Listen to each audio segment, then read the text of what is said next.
Buenos días. En esta clase vamos a hablar sobre cómo es el mecanismo de funcionamiento de las cubiertas de membranas al actuar las cargas accidentales.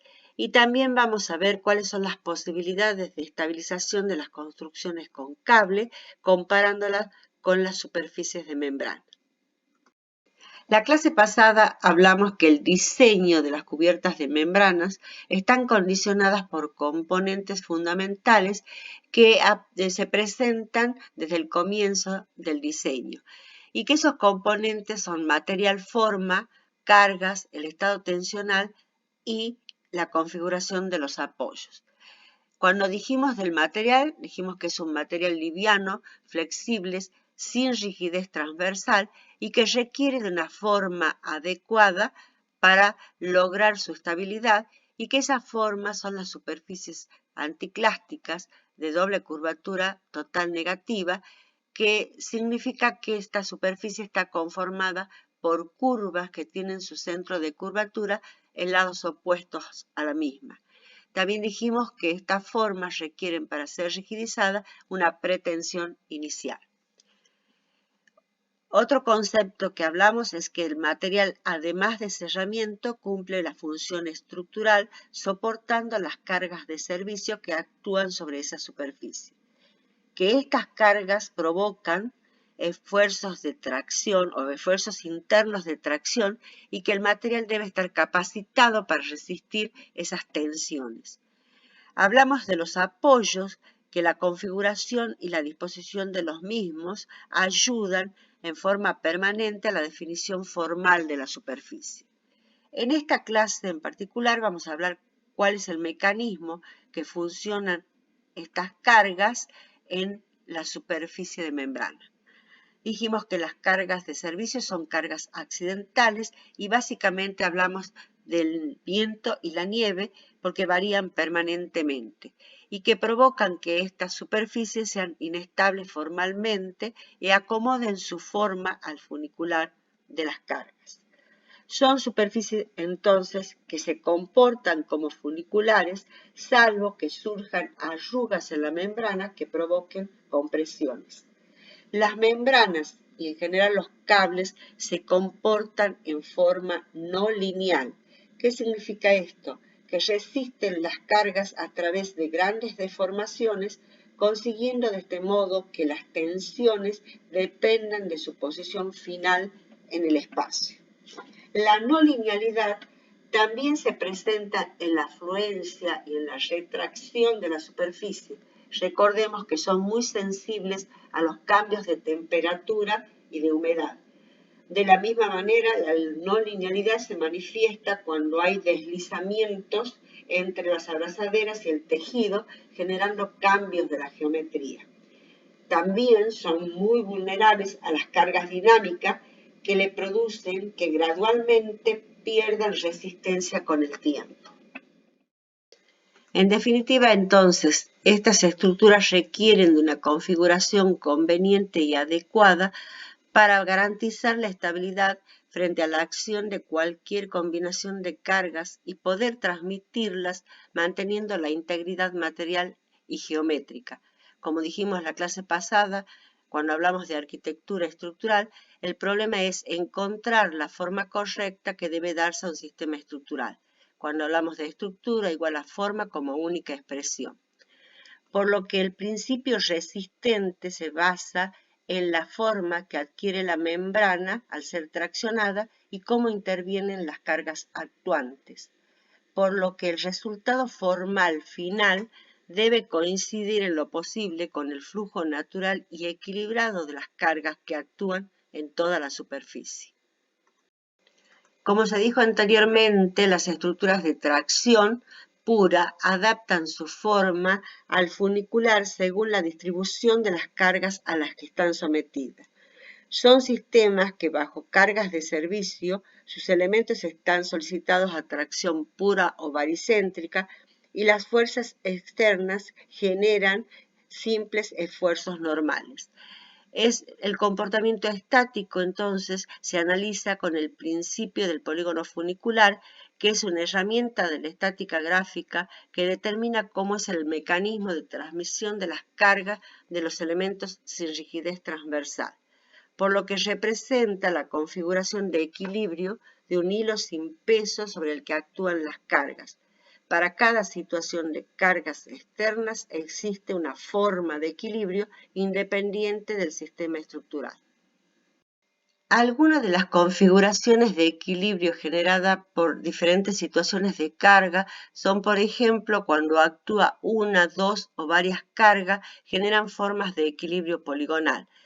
Cuando generan formas de equilibrios curvos, tenemos, por ejemplo, la parábola, donde la carga es distribuida a lo largo de una recta, la catenaria, la carga es distribuida a lo largo del hilo y en general representa el peso propio del hilo.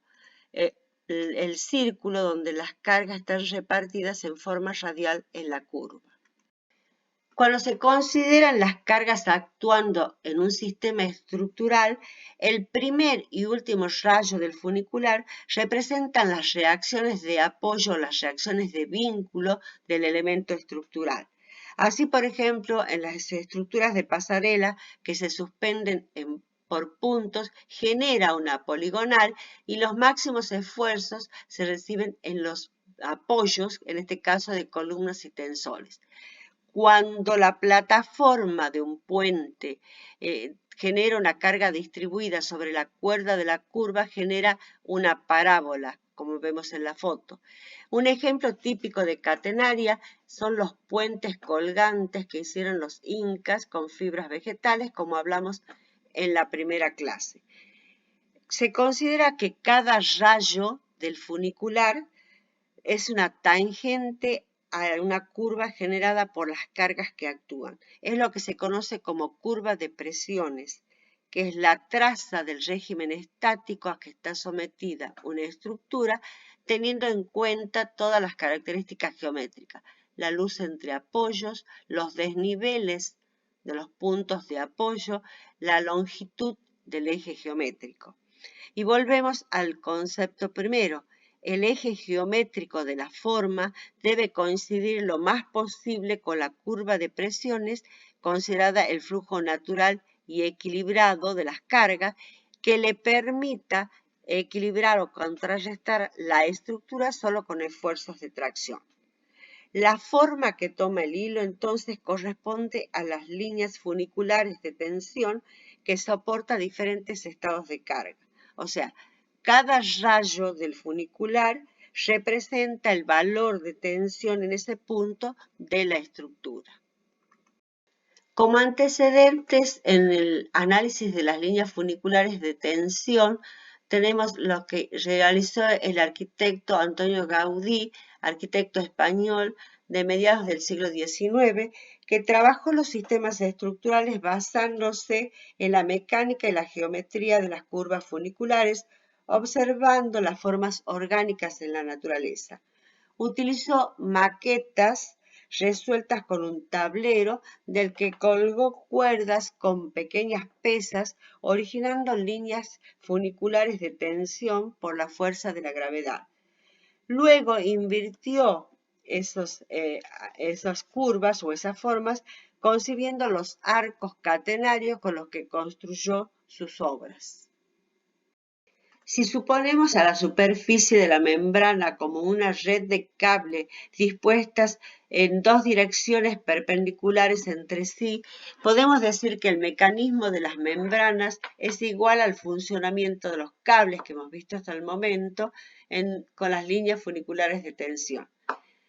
Ahora bien, podemos hacer una simplificación de las curvas simples si sabemos que la curva catenaria es la curva del mínimo efecto sometida a la acción de las cargas gravitatorias y antigravitatorias. Que la curva catenaria y la curva de una parábola son curvas muy similares porque tienen la misma configuración. Ambas coinciden en los puntos de sujeción y en el punto medio del trazado. Y además, ambas curvas, la catenaria y la parábola, son curvas de equilibrio de cargas verticales. Vamos a ver ahora las posibilidades de estabilización de las construcciones con cables para compararla o hacer una analogía con las estructuras de membranas. Como decimos siempre, estas estructuras carecen de rigidez transversal y las sobrecargas pueden ser muy elevadas con respecto al peso propio. La correspondencia entre la línea de presiones y la forma del cable hace que estos sistemas sean muy susceptibles a los cambios de los estados de cargas y por consiguiente pueden modificar la configuración de la estructura. Pero como en toda obra de arquitectura se debe diseñar estructuras estables y en este caso particular la condición del equilibrio estable está en la estabilidad de la forma. Veamos cuáles son esas posibilidades de estabilizar las estructuras con cables. Mediante un gran peso propio en relación a las posibles cargas asimétricas. Es una situación contradictoria en una estructura que se caracteriza por su liviandad. Mediante el uso de elementos rigidizadores, como sucede en los grandes puentes colgantes, en los que la propia carretera tiene un gran peso propio en relación al viento y al peso del tránsito. Otra posibilidad de estabilizar las estructuras de cable es mediante el pretensado, que es introducir en la estructura una tensión previa antes que intervenga las cargas de servicio. Se utilizan diversos recursos, como por ejemplo agregar una fuerza previa al cable o bien agregar otra estructura de cable dispuesta en el plano, en el espacio o bien conformando redes de cables. Cuando disponemos cables unidos en un plano, la estructura se conforma con cables portantes y estabilizadores que están vinculados entre sí, como vemos en la foto, y se cargan recíprocamente mediante el pretensado del sistema. La estructura se puede conformar con el cable portante por encima y el cable estabilizador por debajo, o al revés, el cable portante por debajo y el estabilizador por encima del cable portante, o bien ambos cables se cruzan en un punto. Cuando hablamos de los cables unidos en el espacio, es que el cable portante y el cable estabilizador están dispuestos en diferentes planos. Para comprender mejor el comportamiento cuando ambos cables portantes y estabilizador están dispuestos en diferentes planos, partimos de analizar un cable vinculado en sus extremos al cual se le cruza un cable en forma perpendicular y en el mismo plano vertical y que está anclado a diferente altura. El segundo cable se curva, entre comillas, en sentido inverso. Ambos cables ejercen presión uno hacia arriba y el otro hacia abajo, con lo cual permite estabilizar el punto de intersección de ambos cables. A medida que aumenta la cantidad de cables, podemos llegar a generar lo que conocemos como redes de cables, hasta el límite de conformar un tejido, con lo que se puede decir entonces que una red de cable o familia de cable y un tejido de la membrana, recordemos urdimbre y trama, se comportan de igual manera. Cuando se tensa uno de los cables o cada uno de los cables, se incrementa la presión en cada nudo. Y como en toda clase les muestro la bibliografía que pueden consultar sobre el tema desarrollado en la clase y además decirles que en la página del Facebook de la cátedra estará publicada la ayuda didáctica referente a esta clase.